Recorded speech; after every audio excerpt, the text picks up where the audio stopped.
Olá, tudo bem com vocês? Hoje eu vou falar um pouquinho sobre um dos movimentos de vanguarda mais importantes na história da arte. Primeiro a gente precisa entender o que foram as vanguardas europeias. No início do século XX, muitos artistas eles estavam saturados com o tipo de cultura que eles estavam vivenciando, né? A Europa, ela continuava a fazer aquilo que a arte clássica fazia. Então, na realidade, a arte produzida no início do século XX nada mais era do que uma volta ao passado, uma volta aos critérios linguísticos do que foi a arte na Grécia, na Roma Antiga, no Renascimento Italiano e no neoclassicismo do século XIX. Isso fez criar um sentimento de angústia, né, de cansaço nos artistas do início do século XX. Ou seja, popularmente falando, eles estavam de saco cheio com o tipo de cultura que eles estavam vivenciando. E aí, ao mesmo tempo, vão surgir em vários países europeus, no início do século XX, movimentos que vão romper com essa arte acadêmica. Então, esse fenômeno chamado vanguarda nada mais foi do que o rompimento com o academicismo, que era uma regra da arte do passado, né? E Itália, Espanha, Holanda, Noruega, França, enfim, vários países tiveram movimentos distintos, com características próprias, mas todos com um único sentimento: mudanças. Eles queriam liberdade de expressão, eles queriam fazer diferente, eles queriam usar a criatividade, eles queriam expressar os seus sentimentos mais profundos. E aí surge esse fenômeno chamado de vanguarda. Como eu falei, foi a ruptura com o acadêmico, com a arte clássica. Muito bem. Dos movimentos de vanguarda, o expressionismo alemão, ele refletiu muito esse sentimento de saturação cultural. Foi um movimento que nasce em 1905, a partir de dois grupos específicos: o Die Brücke, que significa a ponte, e um outro grupo liderado por Wallace Kandinsky, que é do abstracionismo lírico, chamado Cavaleiro Azul. Muito bem. Por que Die Brücke, a ponte? Porque os artistas que fizeram parte desse grupo, eles queriam que as ideias que eles estavam implementando na Europa, naquele momento, fossem entendidas no futuro. Que os artistas do futuro entendessem o que eles estavam fazendo. Esta mudança, né? Esse desejo de liberdade de expressão, essa criatividade. Então, a ponte, ela liga dois lados, certo? Então, o grupo queria que os artistas do futuro pudessem também ter liberdade de expressão, pudessem também utilizar da criatividade, utilizar da exploração, né, de várias técnicas, e não seguir rigorosamente aquilo que os artistas acadêmicos proporam no passado. Muito bem.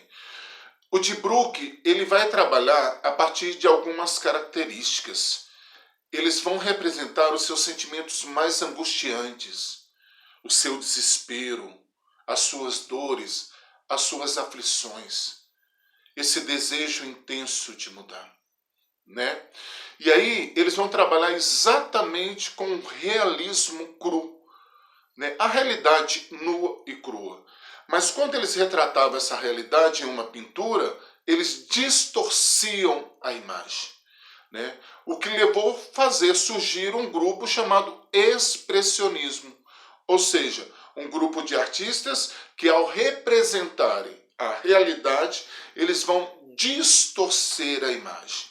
A imagem é distorcida a ponto de se transformar numa imagem andrógena, diferente, bizarra, né? Assustadora. E de que maneira eles fazem isso?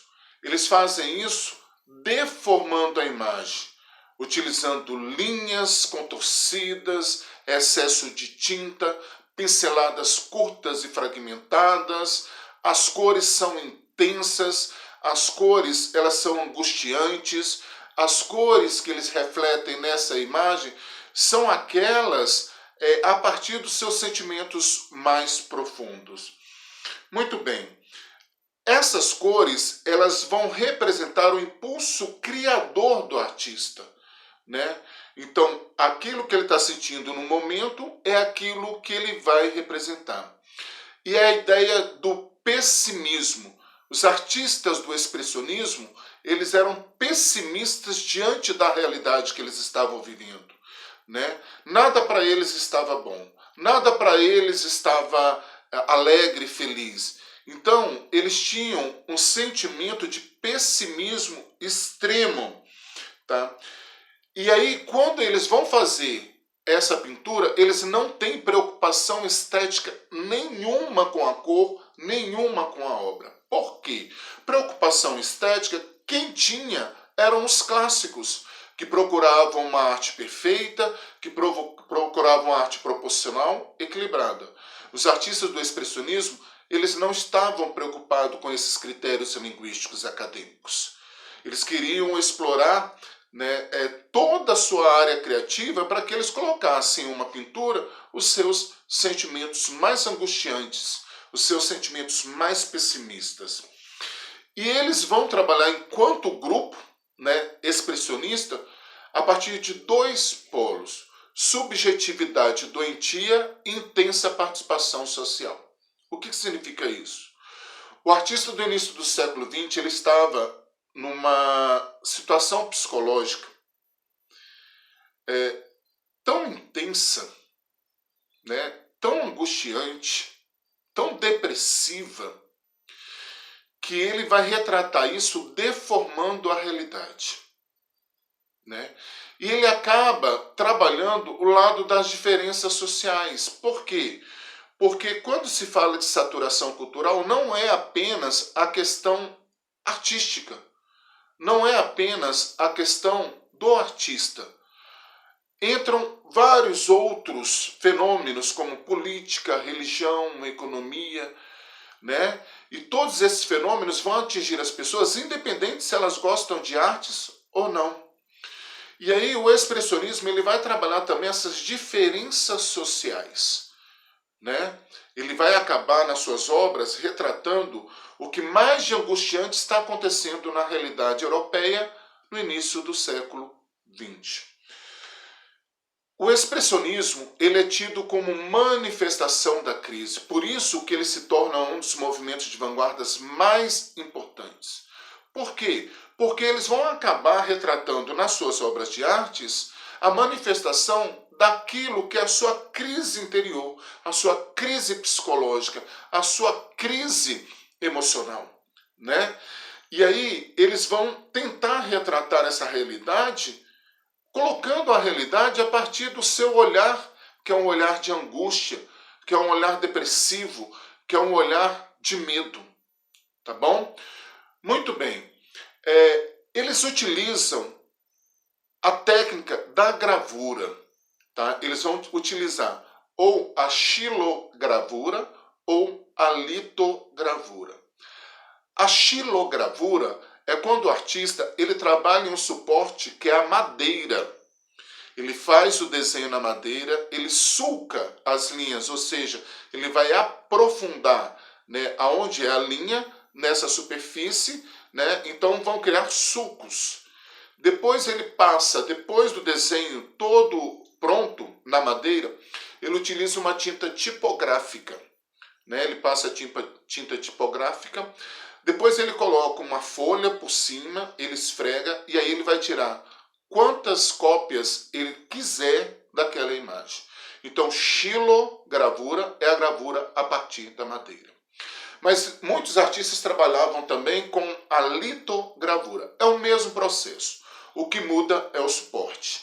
Ou seja, ao invés da madeira, a litogravura vai utilizar a pedra como suporte para se fazer o desenho, fazer a gravura, para que possa ser impressa.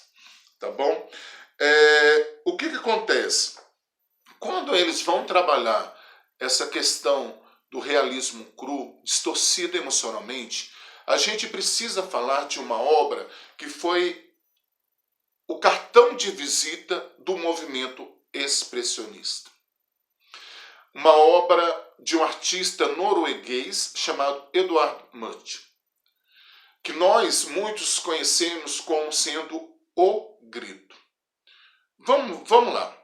O que acontece? Em um determinado momento, esse artista ele estava em um pier, na companhia de um amigo, olhando o pôr do sol, né? Um céu azulado, onde o azul ele se misturava, né, com o intenso alaranjado do sol, com as águas do mar. Então as cores elas acabavam se fundindo. Enquanto que todos aqueles que estavam nesse pier contemplando esse final de tarde, o sentimento de Eduardo Munch não era de contemplação, era de desespero, era de angústia. Muito bem. Quando Eduardo Munch retorna para o seu ateliê, ele vai reproduzir esta imagem tal qual ela se apresentou, pintando olhos sobre papelão. E ele denomina a obra como sendo O Desesperado. Muito bem.